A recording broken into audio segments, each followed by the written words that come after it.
আমরা জানি যে এই নির্বাচনে আপনি ৯৫০ বা তার কম বেশি ভোটে পরাজিত হয়েছেন, তবে এরপর আপনি প্রতিক্রিয়া জানিয়েছেন যে জগন্নাথ বিশ্ববিদ্যালয়ের বিজয় হয়েছে, অন্তত যকসুটা তো হয়েছে, যেটার জন্য আপনারা অনেক দিন ধরে আন্দোলন করছিলেন। আপনার প্রতিক্রিয়া কি প্রাথমিকভাবে? বিসমিল্লাহির রহমানির রহিম। আসসালামু আলাইকুম। দেখেন, আমরা জগন্নাথ বিশ্ববিদ্যালয়ের শিক্ষার্থীরা আমরা একটা নামমাত্র বিশ্ববিদ্যালয় পেয়েছি। একজন বিশ্ববিদ্যালয়ের শিক্ষার্থীর একদম ফান্ডামেন্টাল যে জিনিসগুলো দরকার, জগন্নাথ বিশ্ববিদ্যালয়ের শিক্ষার্থীরা কিন্তু এটা পাচ্ছে না। আমি আমার বিশ্ববিদ্যালয় জীবনের শুরু থেকে যে সমস্যা সংকট এগুলো ফিল করছি। তখন থেকেই আমার কাছে মনে হচ্ছে যে বিশ্ববিদ্যালয় শুধু নামমাত্র কেন থাকবে, এই জিনিসগুলো তো আমাদের দরকার। তো সেই জায়গা থেকে যকসুটা আমি অনেক আগে থেকে 19 সালেও আমরা বলেছিলাম যে যকসু দরকার। সেই যকসুর পূর্ণতা পেল 26 সালে এসে।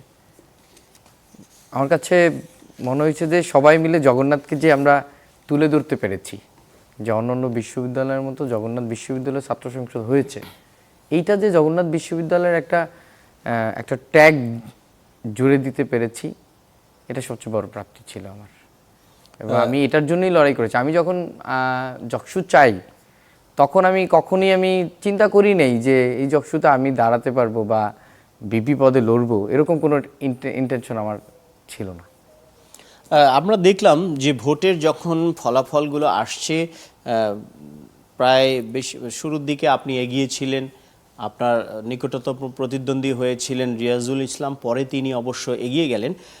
আপনার কাছে কি মনে হয় যে ভোটের দিনের বিভিন্ন ধরনের কর্মকাণ্ড কিংবা কতগুলো ঘটনা যখন ক্যামেরার সামনে আসে, এই ধরনের ঘটনাগুলো কি নির্বাচনের উপর ফলাফলে ভোটারদের উপর প্রভাব ফেলেছে, নাকি আপনি আগে থেকে মানে এমনটা ভেবেছিলেন যে আপনি পরাজিত হবেন? না, আসলে দেখেন, জয়ের জন্যই তো সবাই লড়ে। যতজন প্রার্থী আছেন সবাই জয়ের আশাই লড়েছেন এবং সবাই ওইভাবেই চেষ্টা করেছেন। তো সেই জায়গা থেকে আমার বিশ্বাস ছিল যে শিক্ষার্থীরা হয়তো আমাকে হতাশ করবে না। আর এখনও বলছি না শিক্ষার্থীরা আমাকে হতাশ করেছে, আমি এখনও বলছি না। কারণ দিন শেষে রিয়াজুল ভাই আমার ভাই, আমি রিয়াজুল ভাইয়ের ভাই, এবং যারা বাকি 20 জন নির্বাচিত হয়েছে তারা আমাদের ভাই। আমাদের ক্যাম্পাসটা ছোট, তো সেই জায়গায় আমি জানতে চাইছি যে আপনি কাউকে না কাউকে হারতে হবে, কাউকে না কাউকে জিততে হবে, এটি নির্বাচনের নিয়ম। আপনি কি আইডেন্টিফাই করেছেন যে আপনার একটা জনপ্রিয়তা আছে, আমরা জানি ক্যাম্পাসে, কিন্তু হেরে গেলেন কেন? আপনি কি কেউ কেউ বলছেন যে আপনি ছাত্রদলের থেকে না দাঁড়িয়ে এককভাবে দাঁড়ালে কি বেশি ভোট পেতেন কিনা, এমন আলোচনা আছে, আপনি কি তা মনে করেন?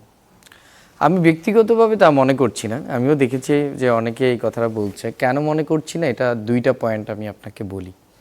যে আমি ছাত্রদলের সাথে যুক্ত হয়েছি বলেই যে শিক্ষার্থীরা আমাকে ভোট দেয়নি, এটা মনে না করার কারণ হলো, প্রথমত হলো ছাত্রদলের আমার প্যানেল থেকে ছাত্রদলের 3 জন প্রার্থী বিজয়ী হয়েছেন এবং ভালো ভোটে তারা বিজয়ী হয়েছেন। এক, তাহলে যদি আমি ছাত্রদলের প্যানেলে যুক্ত হওয়ার কারণে যুক্ত না হয়ে থাকে, জয়ী না হয়ে থাকে, তাহলে তারা কেন জয়ী হলো? First of all. সেকেন্ড কথা, দেখেন আমাদের যে আজকে 21 জন সংসদে আছে তারা সবাই ক্যাপাবল, আলহামদুলিল্লাহ। কিন্তু তুলনামূলকভাবে যদি আমি বলি যে আমাদের প্যানেল, রিয়াজুল ভাইদের প্যানেল ছাড়াও অন্যান্য প্যানেল, স্বতন্ত্র শিক্ষার্থীরা, সেখানে অনেক শিক্ষার্থী আছে তারাও ক্যাপাবল, তুলনামূলকভাবে তারাও ক্যাপাবল। তাহলে সেই জায়গা থেকে কেন উঠে আসলো না? তাহলে যেহেতু এই দুইটা পয়েন্ট আমার কাছে, আমি ধরেছি যে এই দুইটা পয়েন্ট যেহেতু আমার মিলছে না, তাহলে এই জায়গাতে আমার মনে হয় না যে আমি এই কারণেই আমি হেরেছি।